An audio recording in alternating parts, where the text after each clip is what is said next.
tangy rice. David set the killer chef, whipping the terror with zest. Movies and meals collide, horror flavors on the side. Chopping fear with flair, monsters everywhere. Gory scenes so bright, dine and fright. Lights down, it's showtime. Popcorn.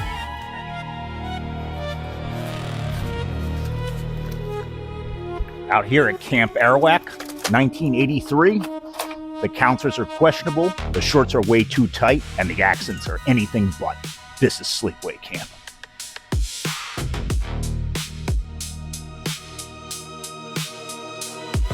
With all the counselors being picked off here, the good old chefs are camping out away from camp.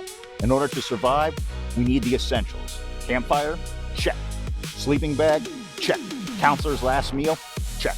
We've got ground beef, sliced onions, peppers, potato, and a bag of mixed seasoning. It's all I could carry in my sleeping bag from the camp mess hall. It's a complete meal wrapped in foil. Perfect for a killer on the go or a camper who's just trying to survive the night. Before we start cooking, let's look at the incident report on this production. The film is the brainchild of Robert Hiltzik, who served as writer, director, and producer. It was filmed on a shoestring budget of just $350,000, which in the world of 80s horror is the cost of a few buckets of fake blood and a box of bandages. As I sliced these potatoes thinly so they cook through, let's talk about the music. The score was composed by Edward Bellos. The director actually discovered him in a coffee shop while he was busy writing sheet music. Let's put this meal together. Cut a 2-foot piece of aluminum foil and use it to fold over. In a bowl, mix ground beef with ketchup, salt, pepper, garlic powder, and onion powder, and form into a patty. Layer potatoes, bell peppers, onions onto the piece of foil. Place a meat patty on top of the vegetables. The key is to layer your ingredients. Fold it together tight. Poke a steam hole in the foil to avoid exploding and giving away our location. Cook at approximately 375 degrees for about 45 minutes on your campfire till everything is tender and the ground beef is cooked through. You'll know when it's ready when it begins to smell like a cozy night around the campfire or a deadly encounter in the woods. And now about this cast. We have Felissa Rose as our shy protagonist, Angela. Jane Krakowski was originally cast as Camp Bully Judy. She later dropped out because she thought her death scene was too violent. Her loss was our gain since we got the hot Karen Fields in her place. The curling iron scene remains as one of the most creative kills in the genre. Speaking of those kills, take a look at the killer's hands throughout the movie. They aren't Felissa's hands. They actually belong to Jonathan Kirsten, who played Ricky. Jonathan played Angela's tough and protective cousin. He has credits on several low-budget horror films, including a role reprisal in 2008's Return to Sleepaway Camp. Kirsten passed away at 60 in his home in New Jersey earlier this year.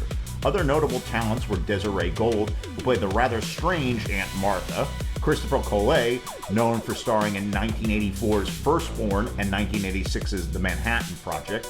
There's also Mike Kellen, who played the camp owner, Mel, and of course Darth Vader's own father, Robert Earl Jones, who played assistant cook Ben. Production wasn't all sunshine and bug spray. During the scene where the canoe flips, John Dunn, who played Kenny, sliced his hand open on a rock and had to be rushed to the hospital. Real blood for a real movie. Also keep an eye out at the end of the movie for the worst painted-on mustache in movie history. The paramedics you see loading the cook in the ambulance are not actually actors. The production couldn't afford costumes, so they just hired local New York EMTs to show up in their real uniforms. That's what I call killer authenticity. The special effects were handled by Ed French, who masterfully pulled off the arrow to the neck and the boiling pot scenes to perfection. The film relied on clever mechanical rigs, dummies, and prosthetics since CGI was not an industry standard yet.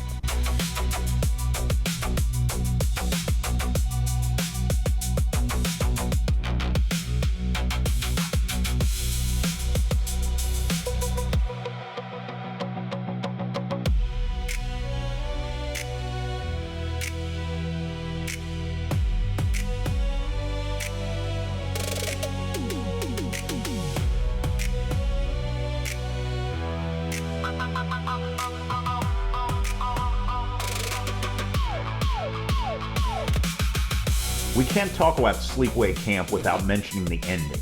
Without spoiling it for the 3 people who haven't seen it, the final frozen image of Angela used a prosthetic mask of Felissa Rose's face worn by an 18-year-old male college student. He supposedly had to have a few drinks before filming that nude scene in the freezing dark. The film spawned several non-canon sequels. Parts 2 and 3 starred American rock legend Bruce Springsteen's sister Pamela Springsteen in the role of Angela. The fourth film is an incomplete Frankenstein mess, and it's only available on a Region 1 DVD box set. Return to Sleepaway Camp was known as the original cast reunion, even though the film was not well regarded. There are rumors of a remake with Felissa Rose returning, but she's not reprising her role of Angela as expected. She would be playing the new Aunt Martha character. I just hope they stay true to the curling iron scene. Tender, hearty, enough to keep you running from a vengeful camper all night long. The potatoes soaked in the beef fat along with the seasoned veggies creates an impact of a flavor upon every plastic fork-filled bite. I give Sleepaway Camp an A- for its gritty, campy feel. The practical effects are something else. They don't make them like they used to. It's a movie that defies explanation. It's a slasher film, yes, but much more. Or maybe much less. I don't know, it's weird. We follow a group of kids at camp that get picked off one by one by an unknown killer. As far as the twist, let's just say it's unforgettable. It leaves an impression that is never going to go away. It's something I'll never get out of my mind, so enjoy this cult classic for the time for the ages.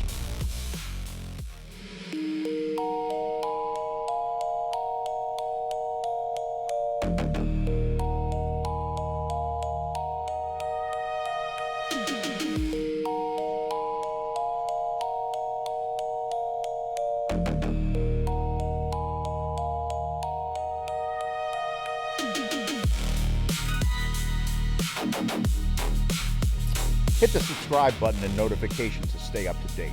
What do you think of Sleepaway Camp? Comment below and let me know. Until next time, stay safe. Or don't.